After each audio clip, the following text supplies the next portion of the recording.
and welcome back to my channel. It has been quite a few days of taking off from filming, much needed. I've been dealing with anxiety and stress and a little bit of everything, and I wasn't even gonna film today, but here I am filming because I always feel better once I talk to the camera for some reason, right babe?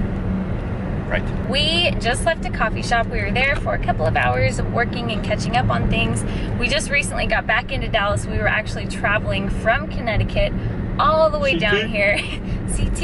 It was what, like 32 hours in the car? 32 hours, 1,800 miles. 1,800 miles, and bless his heart. Bless my heart. He did all the driving, all of it, because he has a manual, and this girl does not drive manuals. I learned one time and it was just a really bad experience and they really intimidate me. So you know what, to save his wallet and his car, I didn't touch it. We're heading home and I'm going to cook some food. I'm actually making a couple recipes for my ebook, so I will share that with you guys. And then I'm going to sit down and talk to you all about tips for traveling and how to stay on track when you're traveling. Nugget number one. Hi, Lil.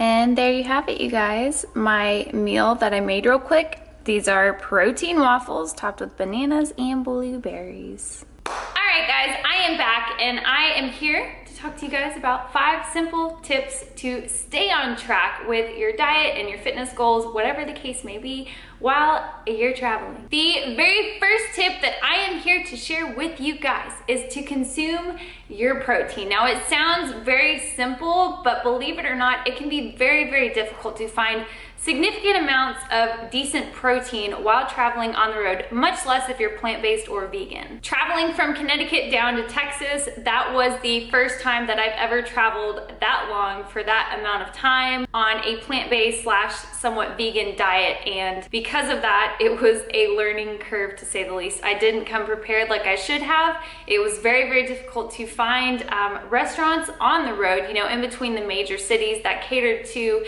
that kind of diet and that kind of lifestyle. So if you are plant-based or you're vegan, I highly recommend preparing yourself, and I'll get to the details on that here in a minute. But if you eat meat, if you are a meat eater or a vegetarian that eats omelets and eggs, it's very, very easy to find grilled chicken, grilled fish. You can get things broiled and baked.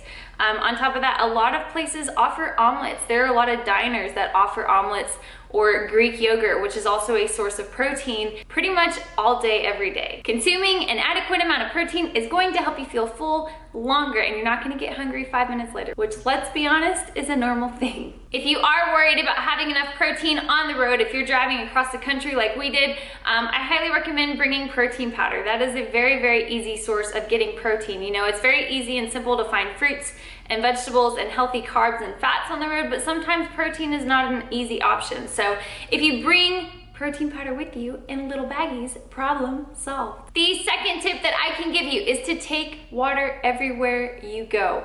I know this is such a simple concept and it shouldn't be one that I'm even having to list, but believe it or not, when you're traveling, when you're driving, when you're flying, wherever you are going, it can be really difficult to make sure that you're consuming enough water to keep your body in check. You're drinking the wrong water. Because we knew we were going to be driving as far as we did, we went ahead and bought a 24-pack of waters and kept them in the back seat. That way, whenever we were thirsty and we didn't really want to make another stop, you know, whatever the case was, we had water readily available, and that kept both of us on track with our water consumption. To go along those lines, there are so many different flavor options at the stores to help water taste better. Sometimes bland water makes it not as fun to drink it. If you have, you know, different flavors or whatnot to help you consume that water and make it taste good, it's a little more exciting. You can also add fruit to your water. Another thing to help water more fun to drink is to bring a tumbler with you when you travel. You can bring it empty through security if you're flying. You can bring it with you in the car if you're driving. It's really easy to fill it up, add a little stevia or whatever you want to add to your water. Not stevia. Stevia would be kind of weird in water. Fruit, fresh cucumber, fresh lemon. I don't know where I'm going with this. You get my point. Bring a tumbler. It makes it that much more exciting to drink a water, and then plus you've got a cute little cup. The third tip that I can give you is to plan ahead, and by this I mean If you are driving somewhere, look places up along the way before you even leave. Have your route mapped out. That's what we did. My personal favorite is to use Yelp. When I'm traveling to a new city that I'm not very familiar with, I literally look up so many different places on Yelp that have healthy food options, that deliver, that offer, you know, customized meals, whatever the case may be. All this planning will help make it a lot more streamlined in the end. It is so much easier nowadays to find healthy options along the road, along your travels, wherever you're going, than it was 20 years ago, because a lot of these restaurants actually cater to vegan lifestyles, plant-based lifestyles, vegetarian lifestyles, and then also grilled meats, you know, if you consume that. When you're ordering food out, you can ask for your meats, like I said, you can ask for them to be grilled. You can ask for your vegetables to be steamed or grilled or cooked with no extra added oils or butters. That is an important one because a lot of restaurants will cook it with that unless you ask for it not to be. You can get plain oatmeal, you can get plain fruit, you can get a lot of different healthy options on the road at these restaurants if you're willing to look it up ahead of time. Not only that, but there are a lot of places that offer tofu, falafel, veggie burgers, that kind of thing as well for protein. And I pretty much ate a veggie burger every single day we were traveling. Plan ahead, plan ahead, plan ahead. I cannot stress that enough. The fourth one is to bring snacks. Now, if you're on a road trip, this shouldn't even be a doubt of mind. Like, there is no such thing as a road trip without snacks, and you should look like a unsupervised 9-year-old in the grocery store with a $100 bill when you're grocery shopping for snacks. This one is major key because there is nothing worse than whether you're flying or driving somewhere, being hungry to the point where hunger kicks in and you are literally left to choose between a double cheeseburger and pizza while trying to stay on track with your fitness goals. I mean, I'm all about balance and eating foods like that too, but if you're trying to stay on track with things, it gets a little frustrating when that's the only options around. Like I said, you can pack protein powder, you can pack protein bars, fruit, vegetables, crackers, easy snacks to find at the grocery store. Not only that, but once you pass through security, if you're flying, a lot of those restaurants have healthy options like fruit cups,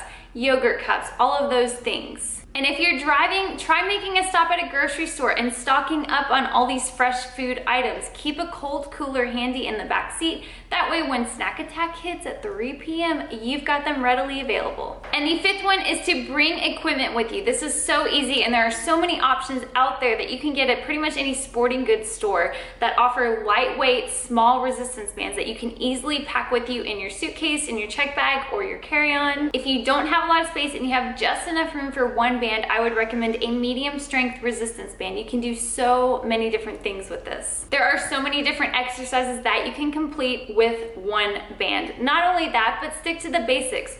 Push-ups, burpees, jumping jacks, high knees, the list could go on. All you need to do is pick 4 different exercises that are body weight or resistance band, whatever the case may be. Perform each one for 30 seconds total in a row, rest for 1 minute, and complete that for a total of 20 minutes. That should total up to about 5 rounds of it. And of course, if you need any extra HIIT exercises that you can do without gym equipment, feel free to check out my website below, www.bedawnfit.com, and I have HIIT ebooks available. Speaking of water and water flavoring, these are good options, Crystal Light. I enjoy them from time to time. There's nothing wrong with a little balance. I'm actually heading to go get my eyebrows touched up, my microblading. I've been having to pencil them in with a eyebrow pencil, whatever you call it. I'm not a makeup artist. As always, thank you so much for stopping in on my channel, and I will see you guys in the next vlog. Bye!